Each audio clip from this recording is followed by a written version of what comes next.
Hi RPGers, Rhaegar here for another video. Today I would like to talk about my RPG origin story, how I ended up here on this channel, where I came from, not from birth, don't remember that far back, but you know, how I ended up here. Because I said before that I feel like I'm a somewhat of a unique case, not completely unique snowflake as I said before, but I feel like how I came in RPGs is playing it the same way that most people did. So I thought, you know, I'll show you my perspective and show you what kind of player that probably makes me somewhat a training GM too. Okay, so let's begin this adventure. Right. When I was a younger man, some time ago, when I was playing tabletop games, I was a big Warhammer fan. Warhammer 40k was my thing. And I used to go down to my local store and play Eldar to begin with, and I was absolutely terrible with him. Didn't have any of the finesse that you'd need to use that force. But then I eventually moved on to Space Wolves, which I was much better with, but still not very good, because my young mind was not as tactically acute as this older version is. I had to run into a building and things would die, you know. But that's very Space Wolfy, so I had some success from that. And I used to play Tau sometimes too, because who doesn't like to blow stuff up sometimes, okay? Alright, so when I was there, I'd noticed a product that was in the shelves called Inquisitor, which turned out to be, would you believe it, a Tales of RPG. And I asked my friends at the time, I said, what is this Inquisitor?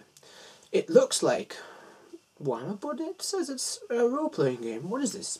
And they said, man, Rhaegar, man, well, they call Rhaegar, but you know what I mean. They said, it's like Warhammer, but you've got a single figure, you just go along on a map, and you fight people.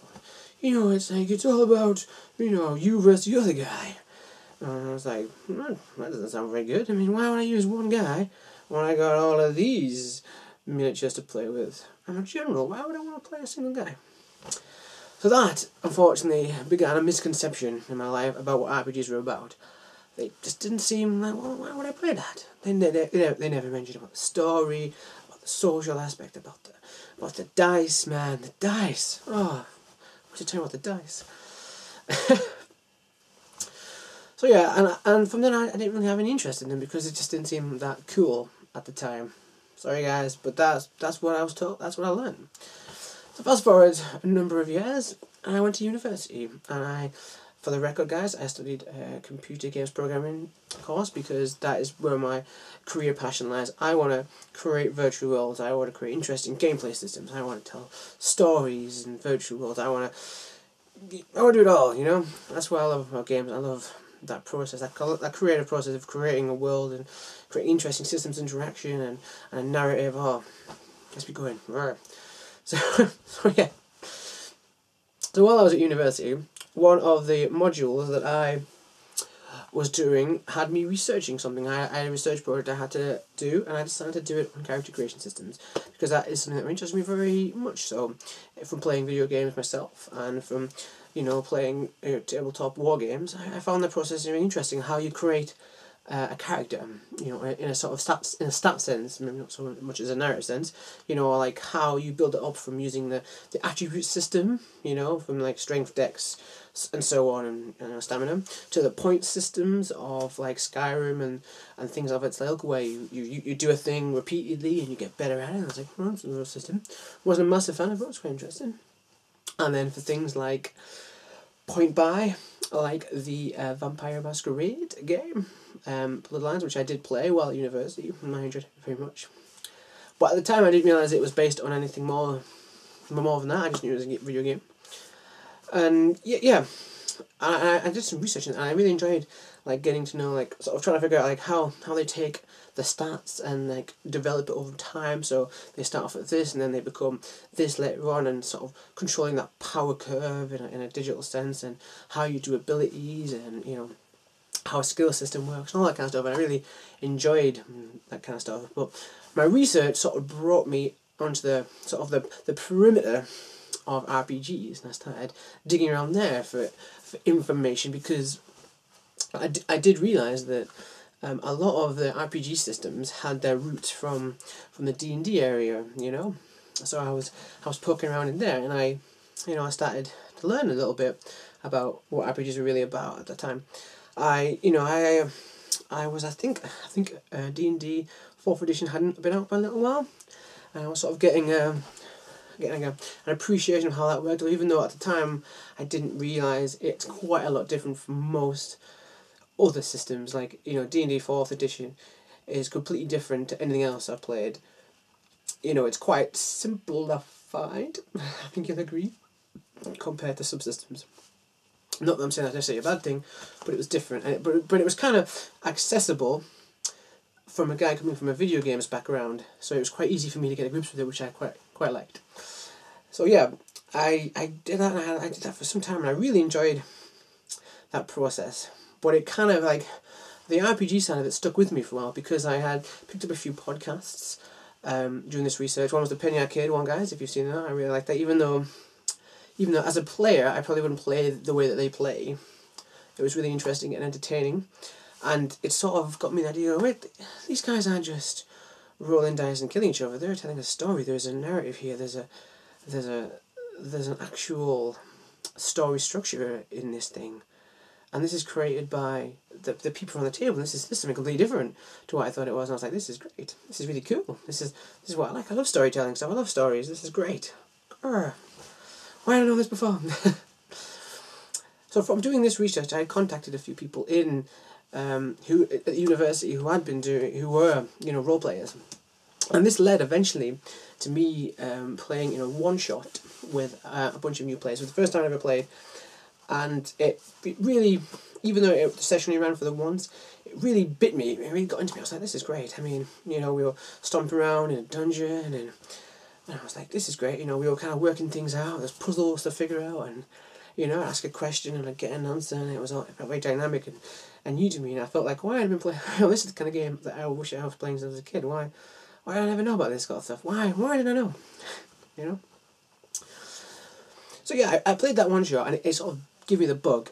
And from then on, for a good 18 months, I didn't get to play anything, and I was looking for a group for ages. But unfortunately, where I live, the community of roleplay is quite closed off in a sense, because it's a lot of home groups, and I didn't know anyone who played. I knew the people from uni, but they moved on. They moved back home after that year of study, so I never had a chance to play with them again, unfortunately. You know, these things happen. So I spent some time trying to figure out, you know, how to get into a group. And while I did that, I decided to educate myself somewhat, because I'd seen, you know, D&D 4th edition, but I thought there must be more there. So I started looking around, and from my research, I figured out that Vampire Bloodlines was based on an RPG system by White Wolf. And this inevitably led me to the RPG Brigade, because a certain famous within the community RPG, you know, a certain gentleman was doing videos about Vampire the Masquerade. So for better or worse, you can blame the Gentleman Gamer for me ending up here, because he was the first YouTuber of the RPG Brigade that I ever saw, and for some time I watched his videos, and I was like, this stuff's amazing. You know, the vampire lore is so much more, like, when you compare it to most of the other vampire stuff out there, this is really, like, intoxicatingly deep and vivid, and this is great.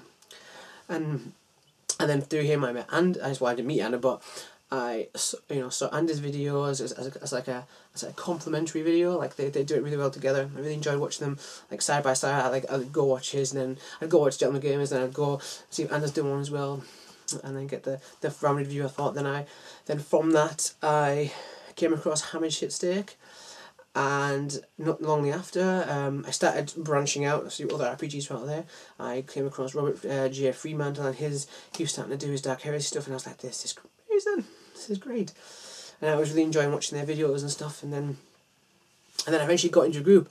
After a while I did get into a group. I found there was a community centre who had set up a board game / collectible card game / RPG / miniatures club. And we started going there with some people from work, and I got to play my actual first D&D campaign, and that's where Rhaegar comes from. He is my first ever character. He's the one I made by myself for the very first time, because the one in the one shot was handed to me. He's like, what do you want to play? I was like, I want to play a strong guy. He's a dwarf warden. There you go.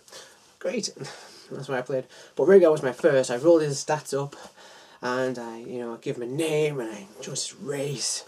I made him blue. It was amazing. So yeah, that's how I got my name, which probably doesn't sound very unique, but to me, the Rhaegar name is quite important. It's like part of my gaming history now, and I think it was the right choice. I just hope that Bethesda doesn't take a dim view of the name that I did not think about. Oh dear. Shh.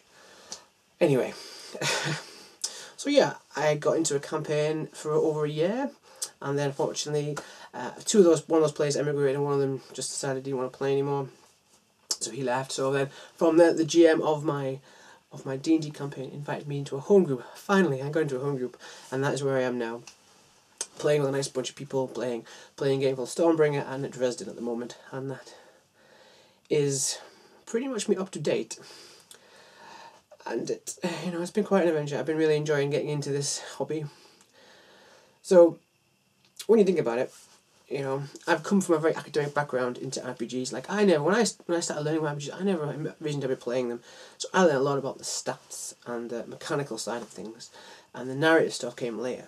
So I find myself kind of in a weird position in the RPG community because I seem to grasp the mechanical side of things quite readily. Once I get a grip on the basics, I'm like, rather than say I'm not sure how we do this, I'm usually like, I think this is how this should work, but I'm going to check.